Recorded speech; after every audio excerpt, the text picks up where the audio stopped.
کاشانۂ بصیرت ایک ایسا یوٹیوب چینل جس پر ہر قسم کی دینی کتب بالخصوص محروم بصارت افراد کے لیے آڈیو اور ویڈیو فارمیٹ میں دستیاب ہیں اور بالعموم تمام مسلمان برادران و خواہران کے لیے دستیاب ہیں۔ اس لیے آپ سے گزارش ہے کہ بیل آئیکن کو پریس کر کے ہمارے اس چینل کو ضرور سبسکرائب کیجیے تاکہ آئندہ آنے والی ہر کتاب آپ کو بر وقت ملتی رہے۔ کاشانۂ بصیرت، کاشانۂ بصیرت، کاشانۂ بصیرت، کاشانۂ بصیرت۔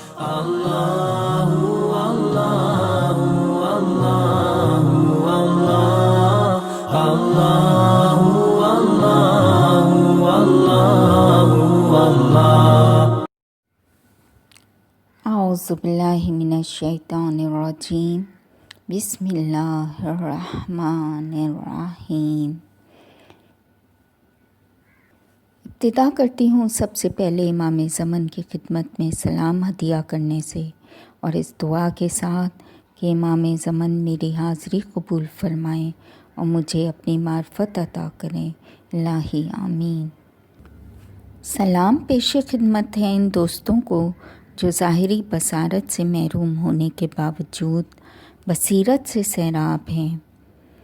یہ کاشانۂ بصیرت کا آڈیو بک چینل ہے اور آپ کے گوش گزار ہے خاتون کربلا از محترمہ صالح عابد حسین، سلسلہ اشاعت امامیہ مشن پاکستان لاہور۔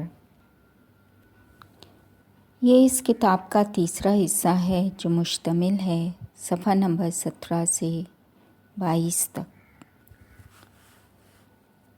حسین کا جہاد ختم ہو چکا، وہ مقتول فاتحہ خاک و خون میں ملبوس صحرائے کربلا میں سو رہا ہے اپنی فوج کے ساتھ۔ زینب کا جہاد شروع ہو گیا جو اپنی نہتی فوج کی حفاظت کر رہی ہے۔ حق و باطل کی جنگ حسین نے شروع کی اور اس کی تکمیل زینب کر رہی ہیں، مگر اس فوج میں حسین علیہ السلام جیسا قائد تھا جس میں محمد کی فراست اور سوجھ بوجھ، علی کی شجاعت و بے خوفی، حسن کا حلم اور نیک نفسی تھی، اور اس کے ساتھ عرب کے بہترین بہادر اور نیک ترین نوجوانوں کا گروہ تھا جو حق کے لیے جہاد کرنا دین و دنیا کی سعادت سمجھتے تھے۔ اس فوج میں دل شکستہ بیوہ عورتیں، بدنصیب نوجوان لڑکیاں، یتیم ننھی بچیاں ہیں، بھوکے پیاسے شیرخوار بچے ہیں، اور ہاں ایک بیمار اور کمزور نوجوان مرد ہے۔ مگر کیا جگر تھا اس فوج کی رہنما کا، کس بلا کی قوت برداشت اور خود اعتمادی، قوت ایمانی اور شجاعت و بے خوفی تھی اس قائد میں کہ ایک لمحے کے لیے اس کے استقلال میں لرزش نہیں آئی۔ اس کا لائحہ عمل اس کے ذہن میں بالکل صاف تھا۔ میدان جنگ کا نقشہ دماغ میں پہلے ہی مرتب ہو چکا تھا۔ دشمنوں کو مغلوب کرنے کے گر وہ جانتی تھیں اور اپنی فتح پہ یقین کامل رکھتی تھیں۔ دشمن بے کجاوا اونٹوں کی پیٹھ پر اس طرح عورتوں بچوں کو بٹھاتے ہیں کہ ایک ہی رسی میں 12 بازوؤں کو باندھ دیا گیا ہے، اور عرب کی شہزادی خود بھی قبول کر لیتی ہے اس مصیبت اور بے ادبی کو اور دوسروں کو بھی آمادہ کرتی ہے۔ مریض سید سجاد کے ہاتھوں میں اونٹوں کی نکیل دے دی جاتی ہے۔ طوق و رسن کے بھاری بوجھ کے ساتھ پا پیادہ انہیں اس تپتی ریت خارزار صحرا میں چلایا جا رہا ہے۔ زینب دیکھتی رہیں، خاموش رہتی ہیں، خدا کی رضا پہ راضی رہنے کی تلقین کرتی رہتی ہیں۔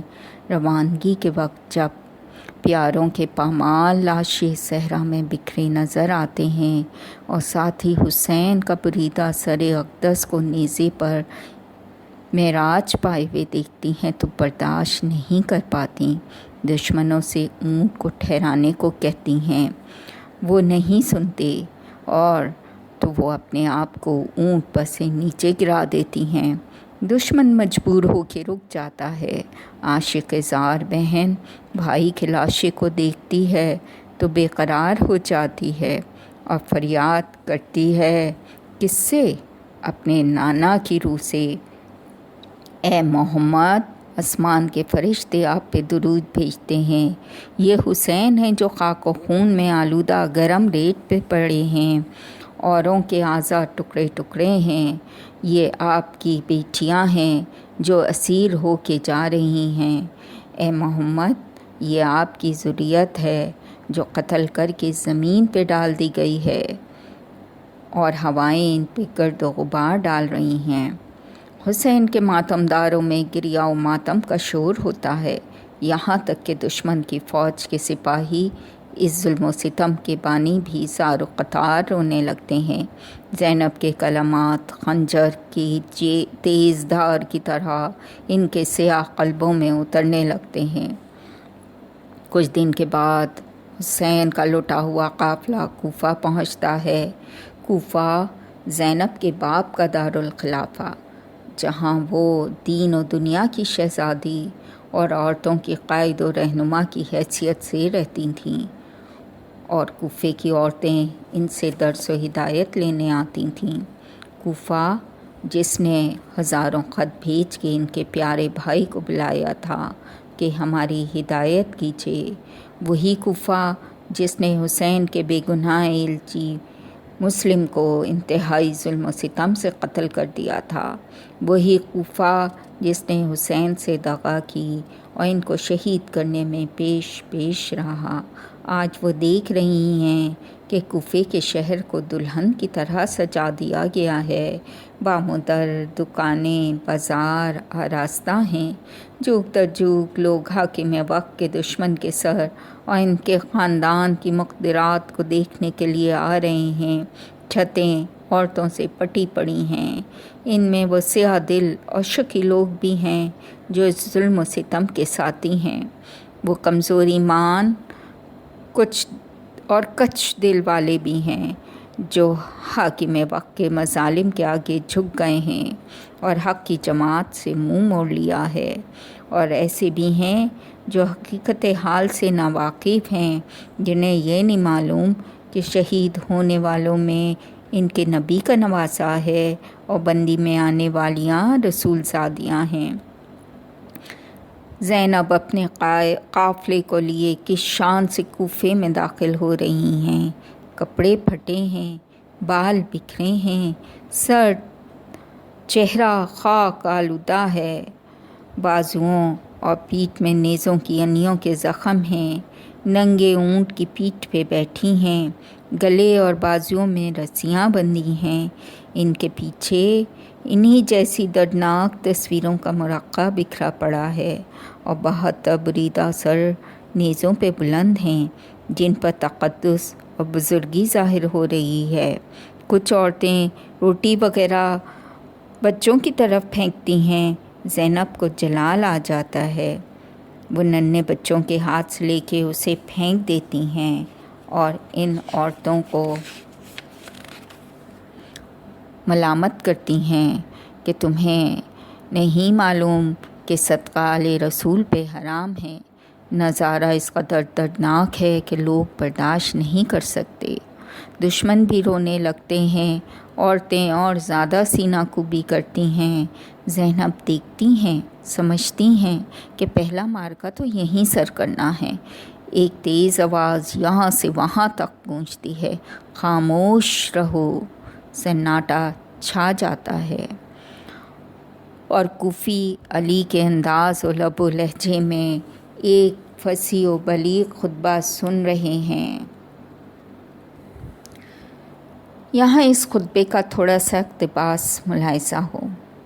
حمد خدا کے لیے اور صلاۃ و سلام میرے جد بزرگوار محمد مصطفیٰ اور ان کی اطرت کے ساتھ مخصوص ہے۔ اے اہل کوفہ، اے اہل مکر و دغا، تم کیا روتے ہو؟ تمہارے آنسوؤں کو رکنا نصیب نہ ہو، تمہاری مثال اس عورت کی سی ہے جو اپنا تاگا مضبوط بٹ کر توڑ ڈالے، اور تم اپنی قسموں کو اپنے مکر و فریب کا ہیلا قرار دیتے ہو۔ تم ہمیشہ عذاب خدا میں گرفتار رہو گے۔ تم کیا روئے اور کیا نالہ و فغاں کرتے ہو؟ بے شک تم اسی کے مستحق ہو، یہاں تک کہ ہو سکے ہنسو کم اور رو زیادہ۔ فرزند خاتم الانبیاء کے قتل کا دھبا کیوں کر دھوگے؟ وہ فرزند جو سردار جوانان جنت، تمہارا جائے پناہ، تمہارے لیے محل امن، تمہارے زخموں کا طبیب، تمہاری ہدایت کے لیے دلیل واضح اور تمہارا رہنما تھا۔ تم نے بدکاری کی اور سب سے بڑا بوجھ اٹھا لیا۔ خدا تمہیں برباد کرے اور ہلاک کرے۔ اے کفیو، تمہارا برا ہو، تم نے رسول خدا کے جگر کو چاک کر ڈالا اور ان کی محترم ذریت کو بے پردہ کیا، اور کیسی خون ریزی اور بے حرمتی کی۔ شیر خدا کی بیٹی گونج رہی ہے، دہن مبارک سے درد و غم میں ڈوبے فصاحت و بلاغت کے دریا بہہ رہے ہیں۔ کوفی پشیمانی اور ذلت سے زمین میں گڑے جا رہے ہیں۔ یہ زینب کی فتح کا ایک نمایاں منظر تھا۔ لوگ اپنی حرکتوں پہ اعلان لعنت کر رہے تھے اور رو رہے تھے۔ پھر ابن زیاد کے دربار میں زینب کا قافلہ لے جایا جاتا ہے۔ جس ایوان میں علی مرتضیٰ جیسی مقدس ہستی بیٹھتی تھی، آج اس پہ ابن زیاد جیسا سیاہکار بڑی شان و شوکت سے بیٹھا نظر آتا ہے۔ زینب کی آنکھیں یہ عبرتناک منظر دیکھتی ہیں، وہ خاموشی سے ایک کونے میں بیٹھ جاتی ہیں۔ ابن زیاد دیکھتا ہے کہ پوسیدہ کپڑوں میں خاک و خون کے دبوں کے باوجود ایک جلیل و شان شخصیت ہے جو اپنی عظمت و بزرگی کے باعث سب سے نمایاں ہے۔ ان سے پوچھتا ہے کہ تم کون ہو؟ زینب اس سے کلام کرنا اپنی شان کے خلاف سمجھتی ہیں۔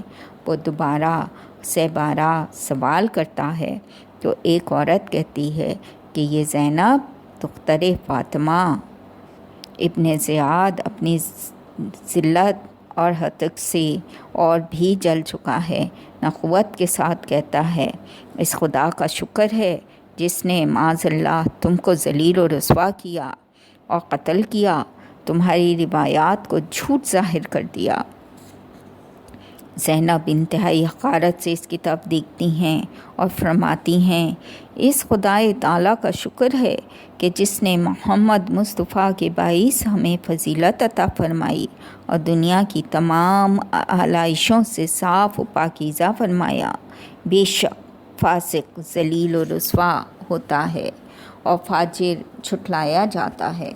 خدا کا شکر ہے کہ ہم ان میں سے نہیں ہیں بلکہ وہ دوسرے لوگ ہیں۔ بے حیائی کے ساتھ ابن زیاد کہتا ہے، خدا کا سلوک تم نے اپنے خاندان والوں کے ساتھ کیا دیکھا؟ زینب زخمی دل پہ صبر کا بھار رکھ کر فخر سے سر بلند کر کے کہتی ہیں، خدا کی مشیت یہی تھی کہ وہ شہید ہوں۔ وہ لوگ نہایت بہادری کے ساتھ اپنی خوابگاہ کی طرف گئے اور بہت جلد خدائے برتر تم لوگوں کو مقام پرشش پہ کھڑا کرے گا اور وہ لوگ کسی سے انصاف کے طالب ہوں گے۔ ابن زیاد کچھ دیر تک اسی طرح جناب زینب کے زخموں کو کریدتا رہا، لیکن سربراہ ہر بار ان کا جواب اس پہ ملامت کے کوڑے لگاتا رہا۔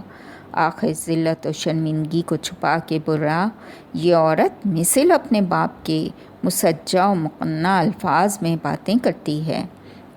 پھر جب اس نے امام زین العابدین سے اس قسم کی باتیں کیں اور منہ توڑ جواب پایا تو اور بھی جل اٹھا۔ حکم دیا کہ اس نوجوان کو قتل کر دیا جائے۔ یہ سنتے ہی شیر خدا کی بیٹی کا چہرہ غصے سے سرخ ہو گیا۔ آپ سید سجاد سے لپٹ گئیں اور فرمایا، ابن زیاد، اب حد ہو چکی۔ کس کی مجال ہے کہ سجاد کو مار سکے؟ اگر تم نے اس پر ہاتھ اٹھایا تو ان کے ساتھ مجھے بھی قتل کرنا ہوگا۔